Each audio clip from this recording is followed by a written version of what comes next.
Acovone, I know you're a big fan of The Boss.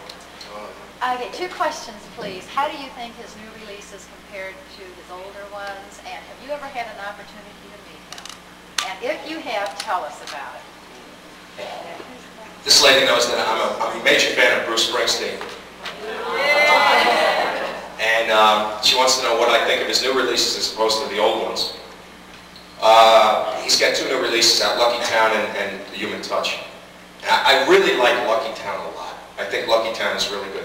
Human Touch I'm still getting used to. I'm playing it like over and over saying, you gotta like this. Yeah, I'm getting it now. And I'm getting what he's trying to... And also, did I ever have the opportunity to meet him? His head, big person, bodyguard, security guard, is a friend of mine. So I was in his house. So actually, I didn't go in his house where he lives. I went in the estate house, the guest house. I went in the guest house, and the studio was there. So I walk in the studio and I go, wow, Terry, this is cool. And it's, you know, all big speakers. It's almost like a concert hall when you walk in, you know, because it's all kind of got all those electrical boards and really neat stuff. And sitting over on the stand is a Fender that's all like torn up, you know, and it's all signed and everything. I said, what's that? It's got double pickups, and only one man has double pickups on it. I said, whose is that? He said, can I touch it? He said, no, don't even go near it. He said, the last person that picked it up, they dropped it, and I had to explain it. Don't touch it. Sorry, just walk away. So that was it. Now, did I ever have an opportunity to meet him? Yeah. Mickey Rourke did a movie called Wild Orchid a while back, and his then girlfriend was throwing a bon voyage party for him to go to Rio de Janeiro to shoot this film. So there's some movement up here. Could be VC behind me, I'm not sure. So I was at this party, and it was me and Mickey and my wife and Mickey's girlfriend and a bunch of people standing around, and Mickey says to me, hey, did you ever meet Bruce? And I'm thinking like Bruce who, you know, his accountant, I don't know. And because there's a lot of people at this party, there's like 150 people at this party, and all of a sudden, hey Bruce, come here, man, come here. And I look over it, and I go to my wife, oh God, that's Bruce Springsteen. Oh my God. And she says, all right, he's just a man. I said, no, he's not. So I put my hand out like this. So that was what I meant to do. And it was real cool. You know, and of course I was too. Standing with a drink in my hand. The drink was like all down my arm. So you're getting married, huh? I'm glad to hear it.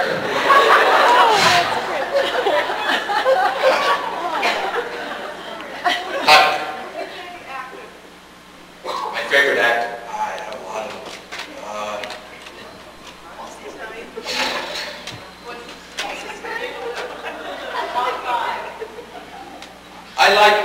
I mean, for movie acting, I guess, I like Duvall a lot. And of course, you know, I mean, De Niro, Pacino, Hoffman, I love those guys. I think they're great. But like one favorite actor, I don't think I have one. I mean, I really admire Brando, but he hasn't really done anything in a long time. But I watch his old movies over and over and over. I was just watching The Fugitive Kind the other night. It's an incredible film. Is it The Fugitive Kind? Yeah, the one where he wears the snakeskin jacket. Yeah. And at the very opening of the movie, he's in front of the judge, and he just does this monologue, and where you don't even see the judge. The camera's like over the judge's shoulder on Brando, and he just sits there and gives this 5-minute monologue, and he just sucks you in. He doesn't even look like he's acting, and I go, well, that's it. That's what it's all about. You know, somebody said once, acting is a great, what does that say? You see how it works? You see how the way, and like guys back there going, oh God, you're blowing it, man. You were doing so good. Now it's going downhill. There's a thing there. Somebody said, well, one of the famous acting coaches, I think maybe it was Strasberg or somebody at the Actors Studio said, acting is a great living, but never get caught at it. something along those lines. Hi. What do I do in my spare time? What are my hobbies? I love, yeah, spare time, yeah. Not the past 7 months, thank God. I love any kind of racing. Automobile racing, motorcycle racing. So, yeah, kind of. Did I know that one?